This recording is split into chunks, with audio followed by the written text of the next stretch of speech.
This episode, I explain how I do van life. We all do it differently. It's defined as a lifestyle of living in a vehicle, full or part-time.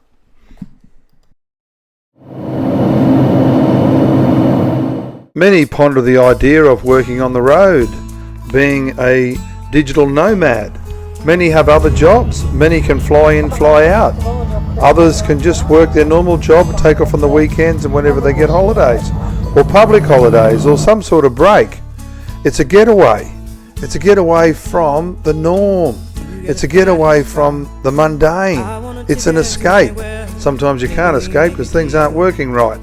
But you just get your van ready, you got the key there, and that's the aim, is to have your van ready for any opportunity to go away. You can go away for a long time, short time, doesn't matter, as long as you're giving yourself a break.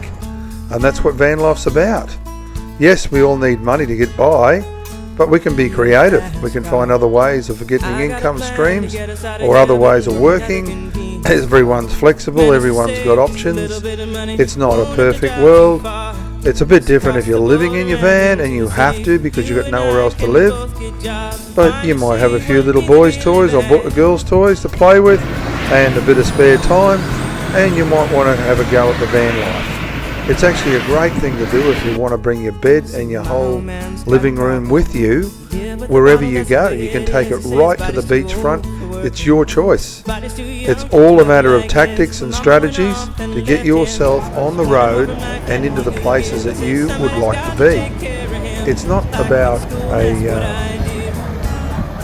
luck, chance or anything like that. It's all about making magic. Getting yourself on the road, finding those places and finding your little pocket of happiness for that specific time in your life. As Maslow's hierarchy of needs go, we only hit the apex of our self-actualization for a very short period. So you've got to keep topping yourself up on van life, finding new destinations, using your home base as a hub and the destination as your spokes. That's what I call a hub and spokes van life. You don't necessarily live in your van. Like living in your van because you have to monetarily, well, that's a problem.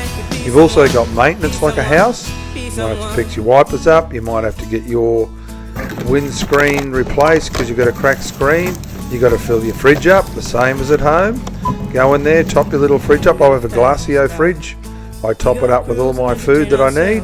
And that way you've got all the creature comforts of home, all the snacks. You've got a nice clean fridge waiting for you. I have an upright fridge. Everything you need. It's just like being at home, but you've got wheels underneath you. A tiny home on wheels. So everyone has their own definition of van life. Everyone has different ways that they feed themselves with van life.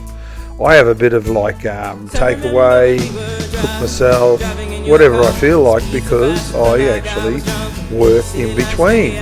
It all depends up to you. If you're on a strict budget, you can't do that. You've got to save money. But if the money's not a problem, there you go.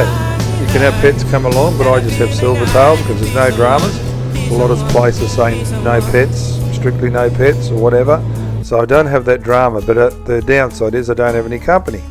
I travel solo, so sometimes it does get a bit lonesome. Sometimes you would like to share the adventures. It's all a matter of fate. Just go through that bamboo tunnel and see what comes out the other side. Yes, you can hit some very nice beaches if you get up early enough. I've been to Cotton Tree. It's one of the episodes. And yeah, just a great place to relax, have a surf, and have that beachfront van life. Check the surf out, put the drone up. You never know, you can just film things just to keep yourself occupied. And that's another thing too, doing YouTube while you're traveling not only documents your travels, it actually gives you a purpose while you're on the road. It actually gives you some goals to set, and you can make some beautiful film, and you can actually entertain people with what you come up with on your travels. Yes, you might spend a bit of money on camera equipment or whatever, but you don't really have to. All you really need is a phone. That's all you really need. A phone that shoots 4K and you're off and racing. You can get some beautiful shots, still shots, moving shots, you name it. When you got your phone, you can just rip it out of your pocket and you can just film anything that's nearby, as I did just here. Yeah, just a bit of an opportune moment for a photo shoot, and there's the van life happening. You're exploring and finding new opportunities for new memories, and memories that if you do YouTube that you can share. See, even the Queen shared her knowledge on how to maintain your vehicle. Here we are on the Esplanade, Wynnum it is, and yeah, there's another little photo opportunity. Easy to get a park nearby. There's actually one of those Wikicamp parks nearby where you can stay one night overnight for free, and yeah, that's nearby. So there's so many opportunities with van life. You can either do it for free, you can pay to go to the caravan parks, you can wild camp, you can really do whatever you like, as long as you're not annoying anyone and making a target of yourself. So go and make yourself some magic, as Tracy would say, on Adventures Over 50. And don't worry about if you're young, old or in between. Van life doesn't discriminate. You just get out there and have fun and find your perfect beach or perfect sunset. Stay awesome. Stay awesome.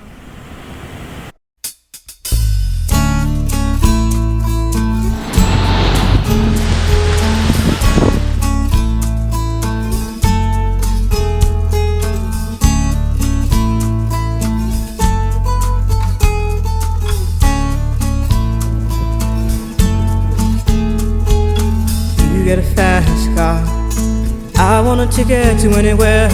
Maybe we make a deal, maybe together we can get somewhere.